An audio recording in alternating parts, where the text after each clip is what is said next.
Howdy everybody, we're back with some more RPG horror stories. Let's jump into it. Our first story is going to be from user Kid Nightwing and is titled Fellow Player Keeps Playing Inappropriately. I've heard the story a million times before, but I wanted some advice on how to handle this kind of situation. To start, me and my group have now been playing a new campaign for 2 months pretty consistently. Once per week to be exact, we as the group see each other a lot of times per week since we go to the same classes in college. Half the party and I have known each other for over a year. The DM is my best friend, and we've added 2 new players since this school year. We're playing with 6 people, including the DM. At first, one of the new players, let's call him James, seemed chill, and so we invited him to join our new campaign. He was happy he could join, and we had session 0 talking about rules and how we wanted to play. We all agreed and moved on forward. The first few sessions went pretty smoothly. It was at session 4 when we first started getting hints that James was kind of a weirdo with some of the things he wanted to do. For context of the character James plays, he plays a lawful good life cleric. It started with commanding a fellow party member to answer this question using the command spell.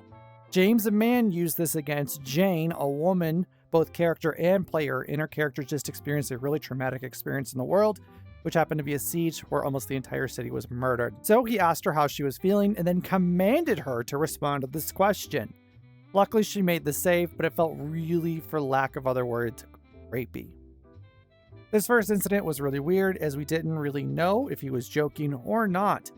After the session, Jane, the DM, and I talked about this incident, and we agreed that this was really weird and shouldn't be repeated, so we added it to session 0 rules specifically. Okay, that's a little weird. The DM should have stepped in here to get everybody's thoughts on player agency being taken away in this fashion. Situations where player agency are in direct jeopardy, if not already okayed, the table should be discussing above table if this is in fact okay. Good on the discussion being had afterwards, but the entire table should have been involved. This type of rules discussion should occur before or during session 0 for those who are unaware. Stuff where player agency is going to come into like play, PvP, that sort of thing. Those all need to be discussed beforehand. All right, 2 sessions after this, there was another incident where his character wanted to hold person another party member as to force them into a room in an inn. This action was, however, stopped by the DM, who intervened, rightfully so. As we had no further idea of his intention since we didn't let him finish his spell, we let it slide, but we still talked about how weird it was. This was, by the way, once again done against a woman party member. The other one, let's call her Joan. The session after this, James, his character, died stupidly after a long and hard encounter we had to disable a device on top of a cliff. He did this alone, 100 feet above us, and almost died. He was at 2 HP. This didn't matter, but there was also a trapped chest on the hill on which he failed the investigation check and took a boxing glove to the face for 10 HP, knocking him down. He failed his death saves and ended up dying. James instantly pulled out another character, a satyr paladin. Okay, I'm glad they stopped him from doing it again, but they really need to have a conversation that no one should be forcing player agency with somebody like utilizing the command spell. Not just talking about how it's weird.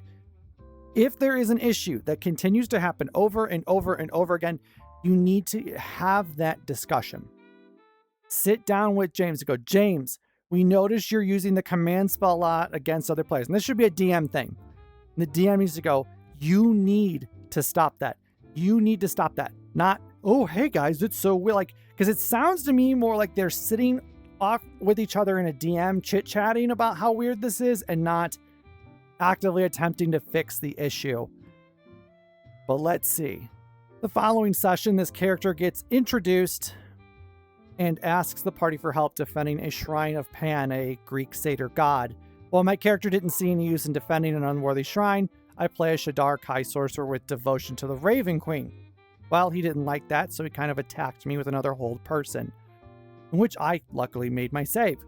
So instead of trying to convince me he attacked me, the DM interrupted to provoke a bigger combat encounter with orcs who attacked the shrine, as to where the story for now halts. At the end of the session, DM, Joan, and I discussed the session in which the DM sent us a message James sent to him for his character's backstory.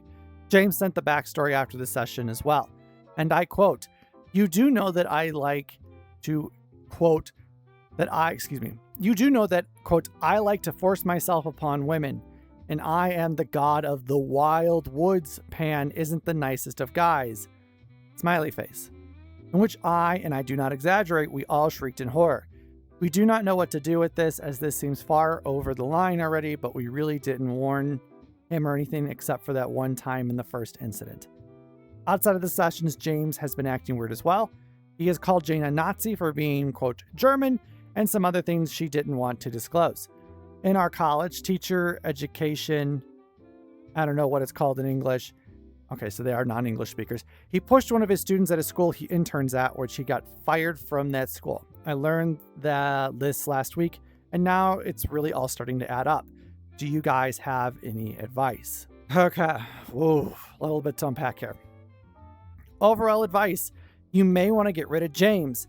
If you aren't going to tell James to cut the crap and stop taking player agency and doing things that are basically PvP, get rid of them. Y'all should be telling them to stop acting like this and setting rules for the table instead of chatting about how he's weird and sharing his nasty backstory in DMs. Also, the DM should be curbing the weird backstories. If you have a player that is basically admitting in backstory that they are going to be forcing themselves potentially on NPCs or players, and your table is not okay with that, you should be telling them, hey, James, I see your character engages in non-consenting sexual stuff. That is not allowed at the table, and you will not be allowed to act on that. You need to remove this from your backstory. Or, I see your character is evil. We do not allow evil characters in this campaign. You will need to bring something else to the table. But you are not going to fix the problem unless you either A, tell James to stop it. And I don't mean offhandedly the first time it happens saying that's not cool. Like, you need to go, James, there is a new rule in place where you are not allowed to take player agency by using hold person, the command spell, whatever. That stuff isn't allowed. You need to do that, and that should be coming from the DM, or you just need to get rid of him because you're he's a bit of a shitbag. Don't get me wrong. But you're also setting him up for failure because you're not informing him of the line in the sand. And I hate to say it's not fair to him, but it's not fair to him. Like, he's a bit sketchy, he's a bit weird. But if he doesn't know that there is a line, and you would hope that somebody would have that in their mind, that they pick up on clues or something, but not everybody's that great. If it is an issue, if there is a line in the sand and they keep hitting the line, you need to tell them there's a line. And then if they keep passing the line, you get rid of them. Chit-chatting in DMs behind their back, having the DM talk about how their weird fucked up backstory is a thing, that's not helping you any. That's just gossiping. And you're not going to get anywhere by gossiping, other than maybe deciding to kick him behind his back and then kicking him, which is whatever, if that's what you want to do. But you need to have a discussion. You should be communicating. Like, have a conversation. You are adults. It sounds like you're in college. You need to be adults. If you guys didn't know already, I stream on Twitch. Links are down in the description. You can check me out there. I stream throughout the week. I paint minis sometimes. I've been going through some 40K mini painting. There's going to be more to come. I'm working on a furry Chaos Space Marine army. That's like what I'm building into. I've got some Trader Guard that I'm painting up for it right now. And I do a variety of stuff. We've been trying out Helldivers 2. I play Space Marine 2, play Arc Raiders. I play a whole lot of different, that's a lot of shooters in there, but I play a lot of different stuff. Would love for you to come hang out, talk ttrpgs, how your day's going, whatever. Link will be in the description down below. But next story. Our next story is from Lex Hanley and is titled, I Already Enslaved You. Why Won't You Date Me? Putting a general sexual assault warning for this story, while nothing like that happened, some elements get eerily close. TLDR, my PC died, another player revived them as their undead slave, and then hits on me. In college, I made the mistake of joining the school's D&D club to try and make some friends. I have a few other bad stories from this club, but this definitely is the worst one and the one that made me quit. The club had about 100-ish members, and every week you got lumped into 3 or 4 random strangers and a DM for an adventure. So kind of like a West Marches-esque campaign or an Adventures League sort of thing is what it basically sounds like. I've been playing for a few weeks, and so my character was level 3 at this point, and I was assigned to a group with another girl and 2 guys. One was normal, one was that guy. That guy throughout the session, kept staring at me and was just giving some weird vibes, which I wrote off because we're all awkward nerds here, which I can totally understand. If you're in college, maybe you don't have a lot of experience with being around people you're attracted to, and you might not be super subtle. You might just be daydreaming, looking at somebody. I totally get it. I think we've all been there at some point, so I also get her okay with writing it off. At the end of the adventure, my character died in combat, and everyone was pretty sympathetic about it, except for that guy who offered me a deal. He would bring back my character to town and pay to have them revivified if I promised to do, quote, anything he wanted until I paid off his debt, with emphasis on the anything part. Okay, did this guy just try to get sexual favors from OP for saving their PC? Or is this being done like in character, quote unquote, like in the world is where this discussion's occurring? Either way, it's really fucking weird. I hope the DM at this table steps in next and the club organizers put this guy in his place. Like, that's totally going to happen, right? Oh, wait, I'm sorry. I forgot. We're reading RPG horror stories, not stories that came out and ended really, really well.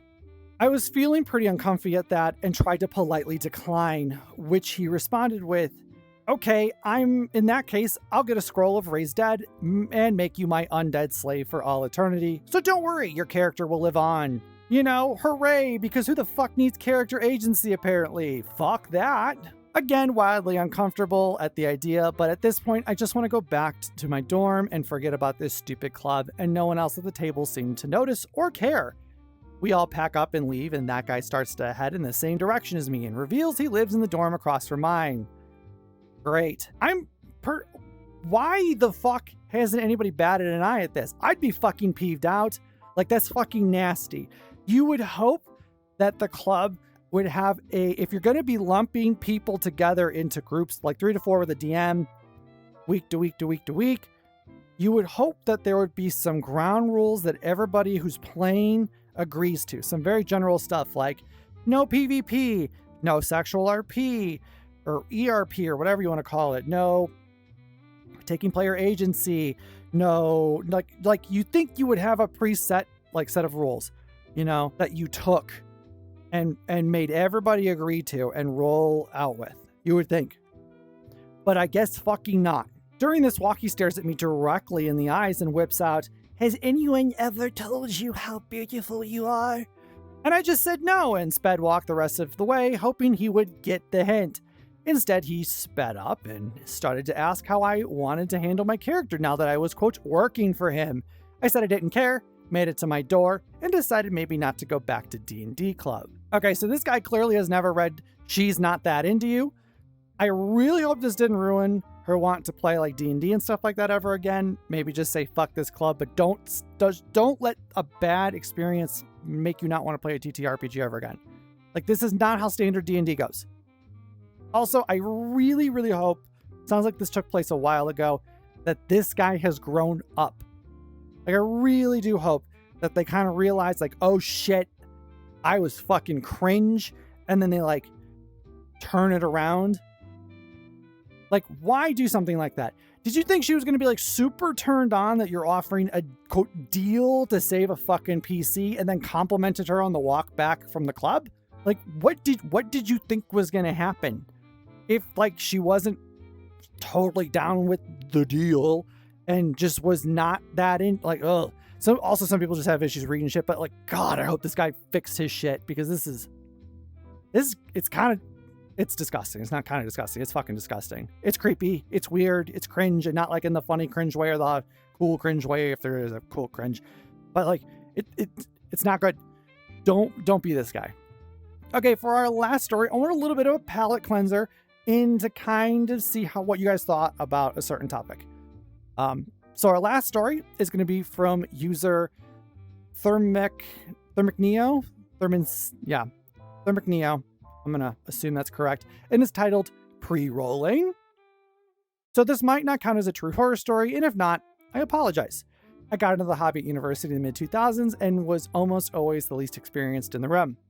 I'm in maybe my third game and first really game-focused one. My first game was a 20-person Vampire the Masquerade game and was mostly RP-focused. Holy crap, 20 people? I hope it wasn't 20 people at once at the table. It was like a 20-person campaign where people hopped in and out week to week. Because if it was RP focused and 20 people, how the fuck does anybody get spotlight time with 20 people sitting around a table? Like, oh God, I could just hear that. It's deafening. Like when you have 20 people all talking suddenly, oh my, it's just deafening. It's like being in a really busy restaurant. Oh, I wouldn't want to play. That sounds like a horrible table experience. I don't know if I could do 20 people at a table. That's way too many. Like maybe 10. And I feel like that's really, really, really, really, really pushing it. Like I think like 7 or 8 is probably my max.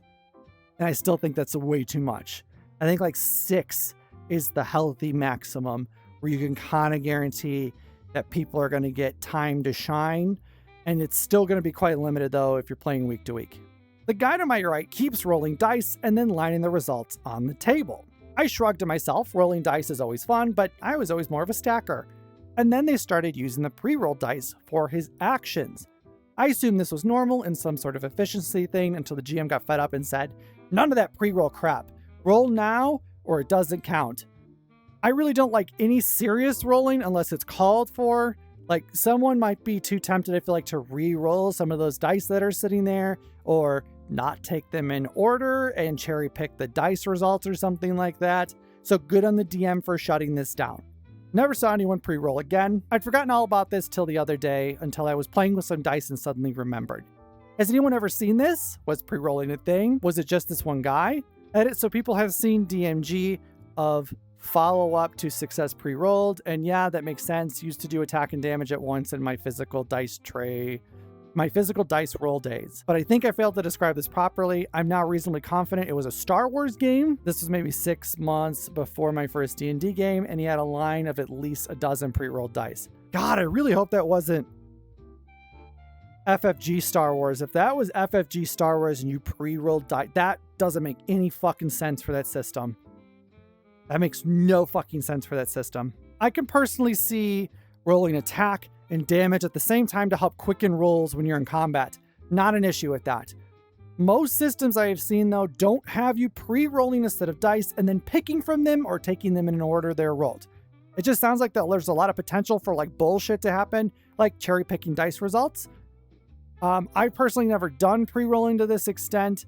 Like I've combined rolls. Or I've had situations where people declare they want to do something and then they kind of start rolling before I declare they should roll, which can be good or bad on its own. Have any of you done pre-rolling where you roll a pool of dice and then start using them? This isn't meant to be confused with something like portent dice for Divination Wizard and 5e or anything like that.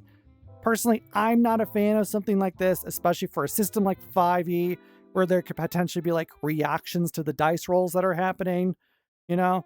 Stuff like shield, silvery barbs, portent dice, luck, etc. I also kind of enjoy the drama of watching important dice rolls in the moment. Like it allows, if I'm rolling it, for me to do 10 stuff like, hey guys, I'm going to roll this right in front of y'all. They need a 14 or higher to hit. If they hit, Steve is going to be taking some lethal damage and may go down, which could spell the end for Steve. So I got to ask, what are you guys' thoughts on pre-rolling?